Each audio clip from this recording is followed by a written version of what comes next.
What's good, y'all? It's your boy Send My Thoughts here, back with another video. In regards to the gentleman that you see behind me on this photo, and I just want to talk a little bit about the commentary that he displayed on last week, and I just want to delve a little deeper into it. So if you watched my video on last week, you saw me make a response video to the commentary that Ryan Clark gave in regards to Shedeur Sanders introducing himself to the college football world on last week in a dazzling performance where he threw for over 510 yards and 4 touchdowns in Colorado's defeat of the TCU Horned Frogs 45-42. On today, or actually, I was talking to a friend last night, and she told me that Clark had responded to the backlash that he received for those tweets on last week. And I decided to watch it today, and this is my response. So Clark responded to the backlash saying that black people went crazy. I apologized one time. Now I got to apologize a second time. I wish I mother effing would. Interesting response. Before making that statement, Clark essentially acknowledged the college football world, or Power Fives, basically is where the decision makers are. His exact words were, Shedeur Sanders officially introduced himself to the college football world, the people who truly view college football as a whole, who make the decisions on who's the best and who's the most talented. So for those of us who watch HBCU football, I guess that means we don't watch college football as a whole. Hey, Ryan Clark. You might say I am nitpicking Clark's commentary, but guess what? He assimilated to the media space, and he is seen on ESPN First Take and NFL Live, which means he is now a media member. Ryan Clark has a responsibility to now know what he is saying at all times because it is open for critique, not just from the media, not just from spectators, but all parties involved. He is now a media member, so he will now be held accountable for the things that he says, whether it's on social media or on his podcast, or the things that he says on national television in general when he is appearing on First Take or NFL Live. For me personally, I've been a journalist for more than 10 plus years. And a lot of the reasons that I don't do solo commentary on my podcast is because I don't like giving my opinion on things. Now, I know that I have the right and the ability to do that in a way where it doesn't demean any audience, or it doesn't demean or offend anyone in general. But just me personally, I like dialogue. I like talking to people to get their perspective on things, and then I can provide my perspective, and then we're just having good dialogue in general. That's just the way I typically like to do things.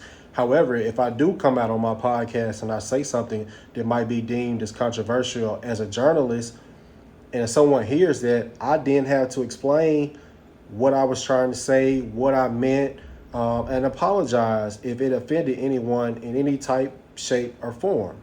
Now, one of the things that I find interesting about Ryan Clark is he apologized to Tua Tagovailoa for body shaming him, but even for his opinion, he's open to give his opinion on Shedeur Sanders, and he felt that last weekend was his introduction to college football. But if you have another group over here who is telling you that, hey, he played football for Jackson State for 2 years, this isn't his introduction to college football.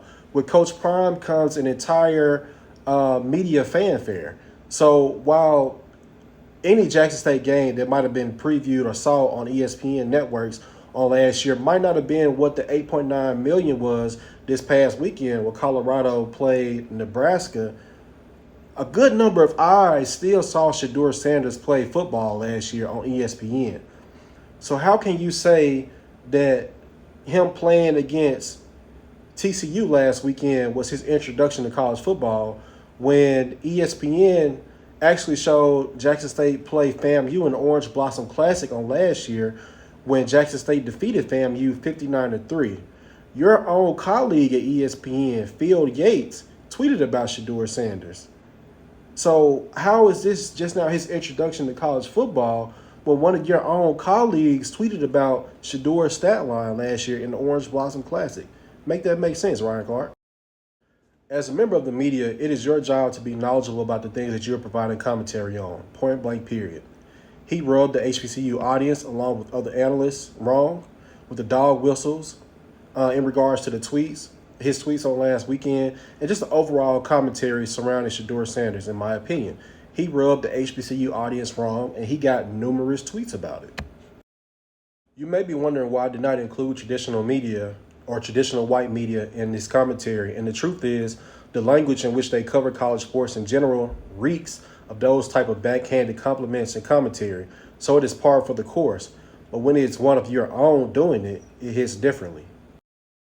Ryan is no journalist by trade, but he now has a responsibility to be fair, accurate, and balanced when speaking on and about those who look like him, and not just about those who look like him, but just in this particular media space in general. What he did to Tua Tagovailoa, he keeps talking about it was a joke. He was the only person who saw the joke in that. Another huge issue is that whenever you enter any space that you haven't frequented before, it's important to know the shoulders on which you stand. In 1827, Samuel Cornish and John B. Russwurm, who you see here, created the Freedman's Journal to speak to those who look like them. Their reasoning for creating this publication in their own words: "We wish to plead our own cause. Too long others have spoke for us." As a media member, it is now Clark's responsibility to do research and know who he is speaking about. This is just an example. On Monday, Ryan Clark got on First Take and said that he did not know who Marquise Bell was. Marquise Bell led the Cowboys in tackles on Sunday night against the Giants, where the Cowboys defeated the Giants 40-0. Why do you not know who Marquise Bell was or where he came from? It's interesting to hear Clark and Channing Crowder have commentary about the HBCU space and HBCU athletes, the type of athletes at that level, and how many guys aren't getting drafted from that level. As you can see, Marquise Bell played his college football at FAMU.